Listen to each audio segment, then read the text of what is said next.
And welcome back to Grand Theft Armor on Let's Play Battlefield 1942.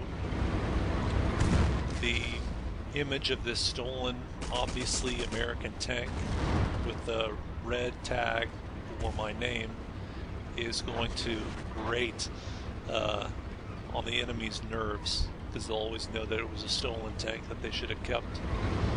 I'm going to have to take a lot of advantage of the fact that you can repair, and that's why I spawned in as an engineer. I just need to get into the clear here. I really don't need enemies circling around with bazookas. And you always want to move around a little bit, just to make sure you don't get sniped while repairing a tank.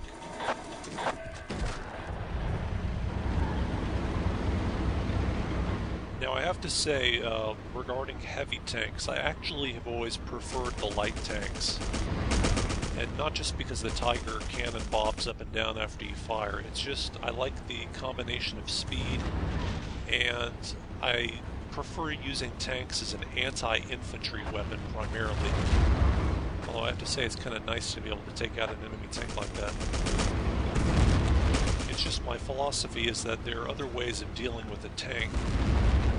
Whereas using a tank against infantry is like taking candy from a baby, and you really want to push that advantage as much as you possibly can, just racking up tons of kills, as opposed to going one-on-one versus a tank and maybe getting blown up.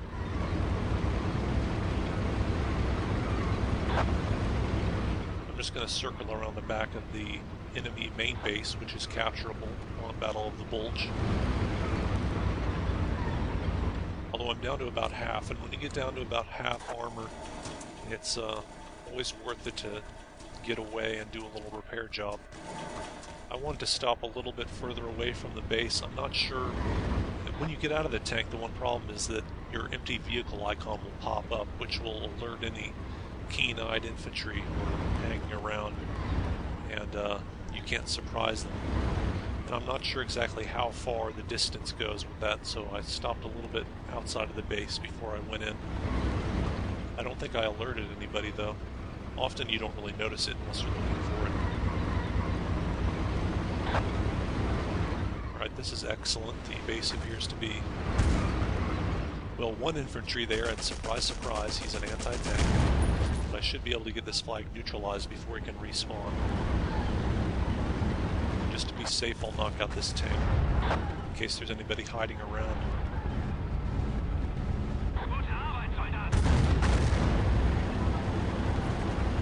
Always nice to get that capture. If I'm not mistaken, we've actually narrowed the gap quite a bit in the ticket lead that the Americans had. They still have a ticket lead, but we may be able to chew that away. And here's the fun part, whenever you're going for a tank episode and trying to rack up as many kills as possible, this is where you do it.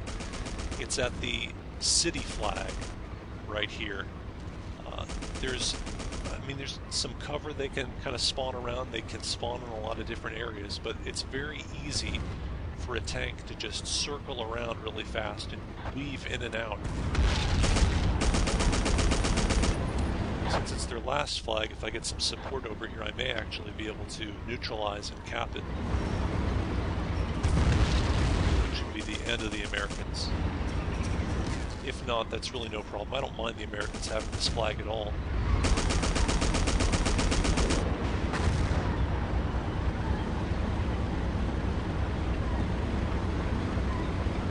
Alright, with that extra tank there, I may be able to finish him off here. And once again, man, that splash damage really is not doing the job against the infantry.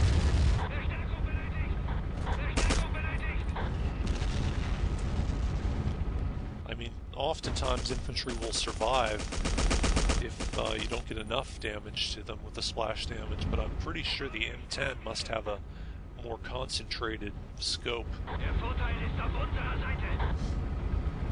Alright, I'm pretty sure there are no landmines, just checking the exterior view.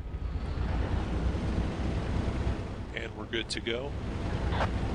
As you would expect, the one flag that the Americans managed to get back to is the windmill flag. It's the most isolated flag, not counting the main base. And That's the one flag that the Germans never defend.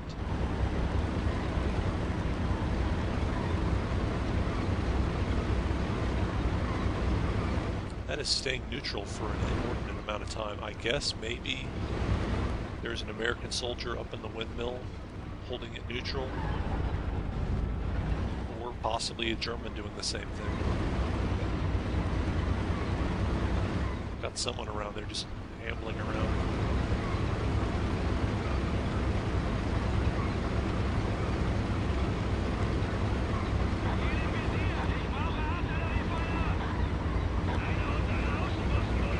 Alright, another flag's just gone gray, so I guess there was a stray infantry just as we captured this one too. Well, let's hope. I actually kind of hope that they recapture that city flag and hold it, although I noticed a lot of hostile tanks over there on the map.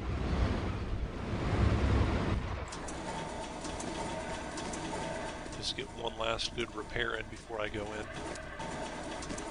Yeah, a lot of German stuff over there. So they really shouldn't be able to hold that, but if they do, I don't mind at all, because that just means more kills, more circling around in the tank, prowling around, knocking out infantry. It's always funny to watch them when they all start respawning in as an anti-tank and just blasting around in vain with those slow bazookas.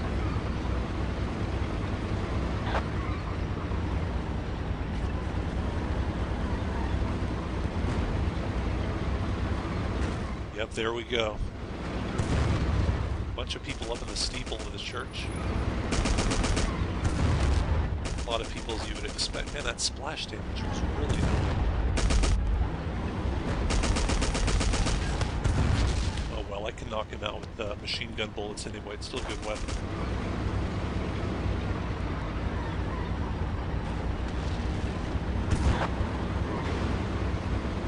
Basically just circle around as much as possible. Try to account for your own motion when you're using your machine gun or your cannon. And be kind of unpredictable. Don't go in the same circle over and over again. Try to go straight as much as you can to pick up speed and then go for a sudden turn. Use any and all... Man, that splash damage. I'm sure it's got to be different with the Sherman tank. Use any obstacles or walls that you can to blast the splash damage against.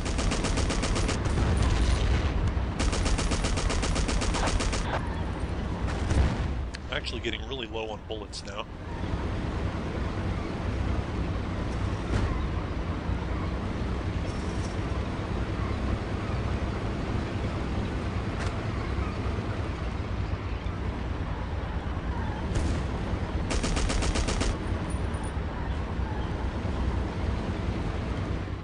Some ammo crates sprinkled pretty liberally around this map, so as soon as I find one of those ammo crates, I'm going to stock up real quick. Yeah, there's all these guys with bazookas now. A little bit of lag there. Yeah, I think that shell went right up against that guy. Still wasn't enough. Actually making pretty good use of these last remaining bullets. I like how one of the guys in the chat says tank, as if the American soldiers haven't noticed that there are tanks attacking. Alright, that Sherman over there is friendly. There's an engineer trying to use some X-Packs. Actually, I'm probably more afraid of people with engineer kits with their landmines as opposed to the bazookas, because one of the advantages of the heavy tank is that it's got more armor to protect you against bazooka shots.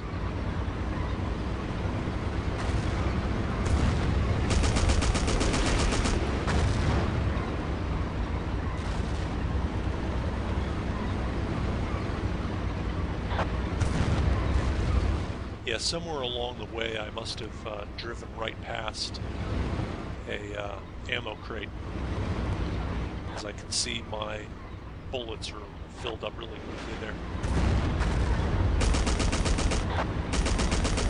And this just keeps going and going. This is great. Alright, stay tuned for part 3.